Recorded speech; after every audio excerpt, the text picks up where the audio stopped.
Episode की शुरुआत में ग्रिमर बूढ़े लोगों को बांध देता है और बोलता है बूढ़े लोगों के साथ मैं ये करना नहीं चाहता, लेकिन अगर तुम भाग जाओगे या मर जाओगे तो मुझे दिक्कत हो सकती है। इसके बाद यहाँ पे हैनिंग आता है और बोलता है मैंने पीछे के दरवाजे को लॉक कर दिया है फर्नीचर से, लेकिन अगर वो चाहे तो वो तोड़ के भी अंदर आ सकते हैं। ग्रिमर बोलता है कुछ ना होने से कुछ होना बेहतर है, चलो फर्स्ट फ्लोर चलते हैं, तुम्हें गन चलाना तो आता है ना। और इसके बाद हैनिंग बोलता है कि हाँ चला लूंगा।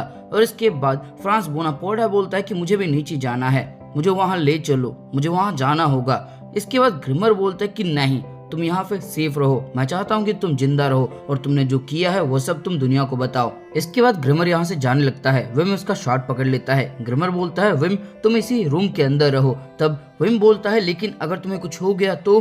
और तब ग्रिमर बोलता है कि घबराओ मत, मेरे पास एक बहुत ही ज्यादा ताकतवर दोस्त है, जब भी मैं किसी मुसीबत में पड़ता हूँ तो वो तुरंत मुझे बचाने के लिए आ जाता है, वो मुझे बचा लेगा, वो दुश्मनों की धुलाई कर देता है। उसका नाम है द इनविंसिबल मैग्निफिसेंट स्टाइनर। इसके बाद हम देखते हैं टेनमा कुछ बच्चों की मदद कर रहा होता है इस शहर से भागने में, और एक बंदा यहाँ पर रह जाता है और बोलता है शायद बच्चे यहाँ से जा सकते हैं, लेकिन टेनमा बोलता है कि नहीं, तुम्हें भी उनके साथ जाना चाहिए। ये बंदा बोलता है हमने शहर के बीचों बीच अभी तक चेक नहीं किया है। टेनमा बोलता है बाकी सब मैं संभाल लूंगा, तुम यहाँ से जाओ। इसके बाद ये बंदा ओके बोल के जाने लगता है। तभी टेनमा बोलता है क्या तुम फ्रांस बोनापार्टे या फिर क्लाउस पोपे को जानते हो? और ये बंदा बोलता है कि हाँ, वर्स्टेक होटल का ओनर वही है। इसके बाद हम लुंगे को देखते हैं। लुंगे धीरे धीरे आगे बढ़ रहे होते हैं और चारों तरफ सिर्फ डेथ बॉडीज होती है। डेथ बॉडीज के बीच में लुंगे देखते हैं सॉसेज गर्ल को और बोलते हैं तुम यहाँ पे क्या कर रही हो, घबराओ मत, मैं एक दोस्त हूँ। इसके बाद सॉसेज गर्ल बोलती है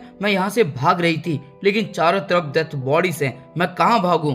इसके बाद लुंगे बोलते हैं तुम कहाँ से भाग रही थी? ये लड़की बोलती है वो इंसान होटल के अंदर से ऑर्डर दे रहा है, मैंने उसकी बातें सुन ली। रोबोटो बार बार रूम से बाहर जाता है फिर अंदर आ जाता है। जब भी वो अंदर आता है तब वो नहाता है और अपने कपड़े बदल लेता है, मुझे उसके ऊपर शक हो रहा है। इसके बाद लुंगे बोलते हैं वो कहाँ पे है? सॉसेज गर्ल बोलती है वो बर्गवेक होटल के 4th फ्लोर पे है, मैंने कभी सोचा नहीं था कि रोबोटो ऐसा कुछ भी कर सकता है। और ये जोरों से रोने लगती है। लुंगे बोलते हैं वर्स्टेक होटल के अंदर बहुत सारे लोग छुपे हुए हैं, क्या तुम वहाँ पे अकेली जा सकती हो? और इसके बाद सॉसेज गर्ल बोलती है अकेली, मुझे डर लगता है। इसके बाद लुंगे बोलते हैं खड़ी हो जाओ और इसको वर्स्टेक होटल की तरफ ले जाने लगते हैं, लेकिन तभी ये देखते हैं टेनमा को। टेनमा भी लुंगे की तरफ देखता है। ये दोनों एक दूसरे को बहुत अच्छी तरह से देखते हैं। इसके बाद लुंगे बोलते हैं तो तुम भी यहाँ पे आ गए, यानी कि ये इमेजिनेशन रियलिटी में बदल गई, अब तुम यहाँ पे हो, मतलब मेरी छुट्टियां कैंसिल हो गई, अब से मैं ड्यूटी ज्वाइन कर रहा हूँ, बहुत दिनों के बाद मैं अपनी ड्यूटी ज्वाइन कर रहा हूँ। इस लड़की को ले जाओ, वर्स्टेक होटल जाओ, तुम जिसे ढूंढ रहे हो वो इंसान तुम्हें वहीं पे मिलेगा। इसके बाद लुंगे यहाँ से जाने लगते हैं। तब टेनमा बोलता है लुंगे तुम कहाँ जा रहे हो? इसके बाद लुंगे बोलता है मैंने कहा ना, मैं अपना काम करने के लिए जा रहा हूँ, जब मैं वापस लौटूंगा तब मैं तुमसे कुछ सवाल करना चाहूंगा। डॉक्टर टेनमा मुझे माफ कर देना। इसके बाद लुंगे यहाँ से जाने लगते हैं। सीन शिफ्ट होता है। हम देखते हैं नीना के सर में दर्द हो रहा होता है, क्योंकि नीना की जितनी भी बच्ची कुछ मेमोरीज हैं वो सब वापस आ रही होती है, जिसकी वजह से उसके सर में बहुत ज्यादा तेज दर्द हो रहा होता है। और हमें एक छोटी सी झलक दिखते हैं योहान की, जहां से हमें पता लगता है योहान भी इसी शहर के अंदर है। इसके बाद लुंगे बर्गवैच होटल पहुंच जाते हैं। वो बड़े ही सावधानी से धीरे धीरे आगे बढ़ने लगते हैं। वहां पे वो मैनेजर की डेथ बॉडी देखते हैं। इसके बाद वो 2nd फ्लोर में जाते हैं और महसूस करते हैं कि कोई वहां पे है और बोलते हैं बाहर आ जाओ। तभी एक बंदा हाथ खड़े करता है और बोलता है कि गोली मत मारना, प्लीज गोली मत मारना, मैं इसी शहर का हूँ। इसके बाद लुंगे बोलते हैं जो तुम्हें ऑर्डर दे रहा है वो कहाँ पे है? इसके बाद ये बंदा बंदूक निकालने की कोशिश करता है, लेकिन लुंगे इसको तुरंत गोली मार देते हैं। ये अपनी बंदूक की तरफ हाथ बढ़ाता है। लुंगे इसके मुंह के अंदर बंदूक डालते हैं और बोलते हैं मैंने कहा रोबोटो कहाँ पे है? इसके बाद ये बंदा ऊपर की तरफ इशारा करता है। इसके बाद हम देखते हैं सॉसेज गर्ल एक जगह पे रुक चुकी होती है। टेनमा बोलते हैं चलो हमें यहाँ से जाना होगा। सॉसेज गर्ल बोलती है कि नहीं, चारों तरफ डेथ बॉडीज है, अगर मैं ज्यादा देर के लिए यहाँ पे रहूंगी तो मैं पागल हो जाऊंगी। तब टेनमा बोलते हैं तभी तो हमें वर्स्टेक होटल जाना होगा, जितनी जल्दी हो सके उतनी। और तब सॉसेज गर्ल बोलती है नहीं, मैं नहीं जा सकती। ये लड़कियों के अलग ही नखरे होते हैं यार। इसके बाद हम लुंगे को देखते हैं जो धीरे धीरे 4th फ्लोर पे आ जाते हैं। वहाँ पे एक दरवाजा खुला होता है। लुंगे उसके साइड में जाके चुपके से खड़े हो जाते हैं। इसके बाद सीन शिफ्ट होता है। टेनमा को किसी की रोने की आवाज सुनाई देती है। टेनमा अपना बंदूक आगे तानते हैं और धीरे धीरे आगे बढ़ने लगते हैं। तभी वो देखते हैं एक बंदा वहाँ पे रो रहा होता है और बोलता है एरिका अपनी आंखें खोलो, एरिका अपनी आंखें खोलो। टेनमा इसके पास जाते हैं और बोलते हैं ये तुम्हारी बीवी है ना, मुझे माफ करना लेकिन ये मर चुकी है, घबराओ मत, मैं एक दोस्त हूँ, ये जगह खतरे से खाली नहीं है, मेरे साथ आओ, मैं तुम्हें एक सेफ जगह ले जाता हूँ। इसके बाद ये बंदा बोलता है तुम्हारे पास गन है ना, वो गन मुझे दे दो ताकि जिसने एरिका को मारा है मैं उसे मार दूं, जिसने मेरी एरिका को मारा है मैं उसे खत्म कर दूंगा, जिसने मेरी दुनिया तबाह की है मैं उसे तबाह कर दूंगा। इसके बाद टन्मा बोलते हैं क्या क्या तुम्हारी बीवी भी यही चाहती थी? नहीं ना, तुम्हारी बीवी चाहती थी तुम सेफ रहो, तुम्हारा बच्चा सेफ रहे। इसके बाद ये बंदा अपनी बीवी को देखता है और रोने लगता है। इसके बाद टन्मा बोलते हैं इस शहर से बाहर जाने का मुझे एक रास्ता पता है, मेरे साथ आओ, मैं तुम्हें वहां ले जाता हूँ। और जाते वक्त ये सॉसेज गर्ल को बोलते हैं तुम्हें भी होटल के बारे में भूल जाना चाहिए और उसी रास्ते से शहर से बाहर निकल जाना चाहिए। लेकिन सॉसेज गर्ल बोलती कि नहीं, मैं कहीं नहीं जाना चाहती। इसके बाद टन्मा बोलते हैं ठीक है, यहीं पे मेरा इंतजार करना, और टन्मा यहाँ से चले जाते हैं। इसके बाद हम ग्रिमर और हैनिंग को देखते हैं। हैनिंग बोलता है बहुत शांति है, तो वो लोग हमारी लॉटरी के पीछे नहीं है। और इसके बाद ग्रिमर बोलता है कि हाँ, वो तुम्हारी लॉटरी के पीछे नहीं है। इसके बाद हैनिंग बोलता है कि कुछ दिनों से मैं नर्क में जी रहा हूँ, मैं एकदम से पागल हो गया था और मैंने पैसों के लिए ये बंदूक खरीदी। एक नॉर्मल लाइफ भी बेस्ट लाइफ है, मुझे अपनी बीवी को बताना होगा कि इसमें उसकी कोई गलती नहीं है। ये थोड़ा आगे जाता है और बोलता है हनी क्या तुम मेरी बातें सुन सकती हो? लेकिन दुश्मन इसकी बातें सुन लेते हैं और गोलियों की बौछार कर देते हैं। हैनिंग के कंधे पे एक गोली लग जाती है, लेकिन ग्रिमर उसे बचा लेता है, वो उसे सेफ जगह पे ले आता है। हैनिंग बोलता है मेरी बीवी। और इसके बाद हम देखते हैं फ्रांका को। फ्रांका के कंधे पे भी गोली लगी होती है, वो बूढ़े कपल मारे जा चुके होते हैं। और इसके बाद ग्रिमर धीरे धीरे आगे बढ़ता है छुपते छुपाते हुए, और हमें पता लगता है विम और फ्रांस बोनापार्टा अभी भी सेफ हैं। इसके बाद ग्रिमर इनके पास आता है। बोनापार्टा बोलता है वो लोग दूसरी बिल्डिंग से हमारे ऊपर गोलियां चला रहे हैं। तब ग्रिमर बोलता है क्या इस होटल के अंदर कोई बेसमेंट है? इसके बाद बोनापार्टा बोलता है हाँ, किचन के नीचे एक बेसमेंट है। इसके बाद ये सब बेसमेंट में पहुंच जाते हैं। फ्रांका हैनिंग से बोलती है क्या तुम ठीक हो? हैनिंग बोलता है ये सवाल तो मुझे तुमसे पूछना चाहिए था। इसके बाद विम बोलता है मेरे डैड ये सब कर रहे हैं, मेरे डैड के पास अल्कोहल खत्म हो गया और वो पागल हो गए। इसके बाद ग्रिमर बोलते हैं नहीं विम, ऐसा नहीं है। इसके बाद विम बोलता है ये बिल्कुल वैसा ही है जब वो पागल होके मुझे पीटने लगते हैं। इसके बाद ग्रिमर बोलते हैं नहीं, तुम्हें लगता है तुम्हारे पापा ये सब कर पाएंगे? इसके बाद फ्रांस बोनापार्टा बोलता है कि मैं सरेंडर कर दूंगा तो ये सब कुछ खत्म हो जाएगा। तभी ग्रिमर इसका कॉलर पकड़ता है और बोलता है मैंने तुम्हें कहा था ना, मैं तुम्हें मरने नहीं दूंगा, अगर तुम ये बातें फिर से कहोगे तो मैं तुम्हें बांध के यहीं पे फेंक दूंगा, यहीं पे रहो, मैं अभी जाके आता हूँ।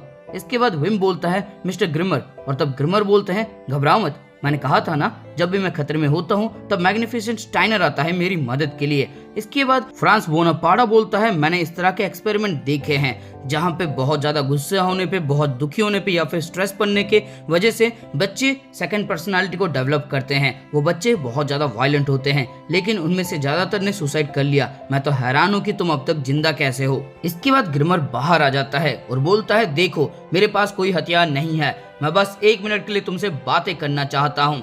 ये सब तुम क्यों कर रहे हो? तुम्हें कौन ऑर्डर दे रहा है? मुझे नहीं पता इसके पीछे कौन है, ना ही मुझे इससे कोई फर्क पड़ता है, मैं तो इस दुनिया में एग्जिस्ट ही नहीं करता। क्या तुम मेरी बातें सुन भी पा रहे हो? तुम सब इंसान हो, कोई मशीन नहीं। उसकी ऑर्डर्स को फॉलो मत करो, अपने दिल के अंदर झांको, अपने दिल की आवाज को पहचानो। मुझे पता है तुम अपने दिल के अंदर झांक सकते हो, तुम ये कर सकते हो, मुझे तो लगता है तुम ये कर सकते हो। लेकिन तभी यहाँ पे सॉसेज गर्ल आ जाती है और बोलती है तुम यहाँ पे क्या कर रहे हो? मैं बहुत डरी हुई थी लेकिन मैंने अकेले ये कर दिखाया, मुझे खुशी है कि तुम यहाँ पे हो। और ये तेजी से भागने लगती है, लेकिन तभी इसकी गर्दन पे एक गोली लग जाती है। ग्रिमर ये सब देख के हैरान हो जाता है। और इसके बाद हम मैग्निफिसेंट स्टाइनर का वही कार्टून वाला शो देखते हैं। हम देखते हैं ग्रिमर इस शो को देख रहा होता है। ग्रिमर की आवाज सुनाई देती है जो बोलता है मैं इस शो को हमेशा बहुत ध्यान से देखा करता था, लेकिन इसके आखिरी एपिसोड में क्या हुआ था मुझे याद नहीं है। इसके बाद एक बंदा आता है, टीवी बंद करता है और ग्रिमर को घसीटता हुआ यहाँ से ले जाता है।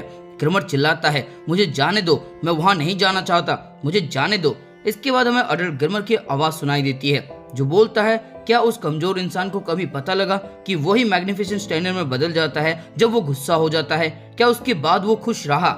इसके बाद हम रियल टाइम में आते हैं जहाँ पे खिड़कियों से बंदे गोलियां चला रहे होते हैं। एक गोली आके लग जाती है ग्रिमर को, ग्रिमर के हाथों में होती है सॉसेज गर्ल और इसके बाद ग्रिमर पगला जाता है। वो बहुत जोरों से दहाड़ने लगता है, इतनी जोरों से कि पूरे शहर में ग्रिमर की आवाज सुनाई देती है। इसके बाद हम देखते हैं वो बंदा बच्चों को जंगल के रास्ते से बाहर ले जा रहा होता है और बोलता है बस थोड़ी दूर और उसके बाद हम जंगल से बाहर निकल जाएंगे। तभी नीना यहाँ पे आ जाती है और बोलती है तुम सब तो रोहेनहाइम से हो। ये बंदा बोलता है तुम कौन हो? नीना बोलती है क्या शहर के अंदर कुछ हो रहा है? ये बंदा बोलता है हाँ, शहर के अंदर बहुत सारे लोगों के पास बंदूक है, शहर के अंदर खून की नदियां बह रही है। कहीं तुम भी तो उनमें से नहीं हो। इसके बाद नीना बोलती है घबराओ मत, हम तुम्हारे दोस्त हैं। क्या तुमने किसी जापानीज इंसान को देखा है जिसके लंबे बाल हैं? इसके बाद ये बंदा बोलता है हाँ तुम उसे जानती हो। इसके बाद नीना बोलती है यानी कि तुमने उसे देखा है? ये बंदा बोलता है कि हाँ उसने हमारी मदद की यहाँ से बाहर जाने में। आखिरी बार जब मैंने उसे देखा था तब वो होटल भस्टक की तरफ जा रहा था। इसके बाद नीना शहर की तरफ भागने लगती है। रूडी इस बंदे को अपनी गाड़ी की चाबी देते हैं और बोलते हैं जंगल के बाहर मेरी गाड़ी पार्क है, जितने भी लोगों को चोट लगी है उस गाड़ी की मदद से उन्हें अस्पताल ले जाओ और जाके पुलिस को इन्फॉर्मेशन दे दो। और रूडी यहाँ से जाने लगते हैं। तब ये बंदा बोलता है तुम शहर की तरफ जा रहे हो, तुम्हें नहीं जाना चाहिए, वो लोग तुम्हें मार देंगे। इसके बाद रूडी बोलता है जो जापानीज इंसान है वो मेरा दोस्त है, मैं उसे बचाने के लिए जा रहा हूँ, जल्दी जाओ पुलिस को इसके बारे में बताओ। और रूडी भी यहाँ से चले जाते हैं शहर की तरफ। इसके बाद हम देखते हैं टेनमा वॉस्टेक होटल के पास पहुंच चुके होते हैं। सामने वाली बिल्डिंग से दो बंदे खिड़कियां तोड़ के नीचे गिरते हैं। इसके बाद टेनमा उसी बिल्डिंग के अंदर जाते हैं। वो सावधानी से धीरे धीरे आगे बढ़ते हैं। सेकंड फ्लोर में एक दरवाजा खुला होता है। टेनमा बंदूक तान के उसी दरवाजे को खोलते हैं और हम देखते हैं वहाँ पे ग्रिमर होता है। ग्रिमर को काफी चोट लगी होती है। टेनमा को देख के ग्रिमर स्माइल करता है और बोलता है हे डॉक्टर टेनमा, मुझे पता था तुम यहाँ पे जरूर आओगे। सामने वाली बिल्डिंग पे दो बंदे थे, नीचे वाली फ्लोर पे एक था और एक यहाँ पे था, उन सबको मैंने मार दिया। इसके बाद टेनमा बोलते हैं तो यहाँ पे मैग्निफिसेंट स्टाइनर आया था। और तब ग्रिमर बोलता है नहीं वो नहीं आया था, इस बार ये सब मैंने खुद किया है, मैंने अपनी गुस्से की मदद से ये सब किया है। इसके बाद टेनमा बोलते हैं तुम्हें तो चोट लगी है। इसके बाद ग्रिमर बोलता है मैं भूल जाऊं उससे पहले ये लेटर ले लो, ये मुझे इंस्पेक्टर लुंगे ने दिया था, उन्होंने कहा था कि उन्हें ये रेड रोज मैंशन से मिला है, जाओ उनकी मदद करो, वो अकेला होटल बर बच गए हैं, उनकी मदद करो। इसके बाद टेनमा बोलते हैं लेकिन उससे पहले तुम्हारा इलाज करना पड़ेगा। तब ग्रिमर बोलता है नहीं मैं ठीक हूँ, बस थोड़ा सा आराम की जरूरत है। इसके बाद यहाँ पे फ्रांस बोनापार्टा और विम आ जाते हैं। ग्रिमर बोलता है ये है फ्रांस बोनापार्टा। इसके बाद विम ग्रिमर के पास आता है। ग्रिमर बोलते हैं घबराओ मत विम, जब ये सब कुछ खत्म हो जाएगा, जब बारिश खत्म हो जाएगी तब ये जगह काफी अच्छी बन जाएगी, है ना डॉक्टर टेनमा? और टेनमा हाँ बोलते हैं। इसके बाद ग्रिमर बोलते हैं जब एक सनी डे आएगा तब हम दोनों मिलके विम को किसी जगह पे पिकनिक पे ले जाएंगे। और वो विम के गालों को छूने लगते हैं और बोलते हैं वहाँ पे अच्छा वाइन होगा, अच्छा चीज होगा। और टेनमा हाँ बोलते हैं। इसके बाद ग्रिमर रोने लगते हैं और बोलते हैं मैं दुखी हूँ, मैं इसलिए दुखी नहीं हूँ क्योंकि मैं मरने वाला हूँ, मैं इसलिए दुखी हूँ क्योंकि मेरा बच्चा मर गया। लोग अपने इमोशन को नहीं खोते, मेरे इमोशन बस किसी जगह पे गुम हो गए थे। मुझे ऐसा लग रहा है जैसे सदियों पुराना भेजा गया लेटर आज मुझे मिल रहा हो। क्या यही असली दुख है या फिर ये खुशी है? मैं श्योर हूँ मैग्निफिसेंट स्टाइनर के फाइनल एपिसोड में वो फिर से इंसान बन गया होगा। और इसी के साथ ग्रिमर की मौत हो जाती है।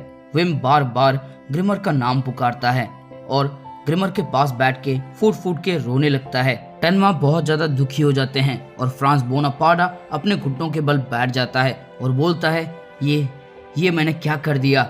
और इसी के साथ ये एपिसोड हो जाता है खत्म। तो दोस्तों इस एपिसोड के अंदर आपको कुछ भी अच्छा लगा या फिर मजा आया हो तो इस वीडियो को लाइक कर दो, कमेंट में ग्रिमर के लिए 2 शब्द लिख दो, प्लीज इस बार कमेंट कर देना। और दोस्तों इसके आगे के एपिसोड के लिए आप इस वीडियो को अपने दोस्तों के साथ या फिर किसी एनिमे लवर के साथ शेयर कर देना। और अगर चैनल पर नए हो तो चैनल को सब्सक्राइब करो और उसके बाद घंटा या फिर घंटी जो भी दिखेगा उसको एकदम जोरों से बजा देना। मैं मिलता हूँ अगले एपिसोड में।